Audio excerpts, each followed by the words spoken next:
তুমি যদি এই সোজাটা মরার আগে হইতে তাহলে আজকে শাক হয়ে পড়ে থাকা লাগতো না। কথা বলেন ঠিক কিনা?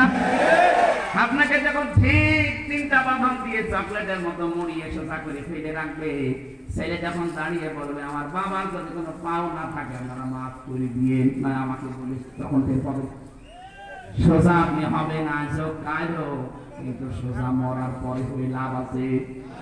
এক্ষুনি আমাদের উচিত দুনিয়া মাজরাতুল আখিরা, আখিরাত হচ্ছে দুনিয়াটা আখিরাতের শস্য ক্ষেত। এখান থেকে আপনি যা যা তৈরি করে নিয়ে যাবেন, সত্যি কথা বলছি ওইটা ওখানে পাবেন। আপনার বাইরে যদি কিছু না থাকে, জেলখানায় যে যেমন কষ্ট পাওয়া লাগে, আমি দেখেছি ওখানে গোল্ডেন মনির ভাই ছিল, ওনার বাইরে কোটি কোটি টাকার সম্পদ, এই জন্য ভেতরও জান্নাতের মতো ছিল। আর আমরা যারা গরিব মানুষ তাদেরকে দেখেছি যাদের বাইরে সেমন সম্পদ নেই, কেস চালাতে পারে না, তাদের ভেতরের অবস্থা খুব খারাপ।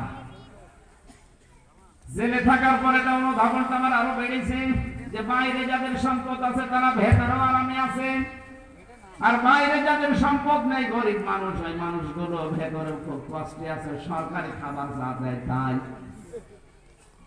আপনি যদি দুনিয়াতে আখিরাতের ফসল তৈরি করে না রাখেন, আল্লাহর কসম মারা যাওয়ার পরে যে কান্না শুরু হবে কোন দিন আর শেষ হবে না।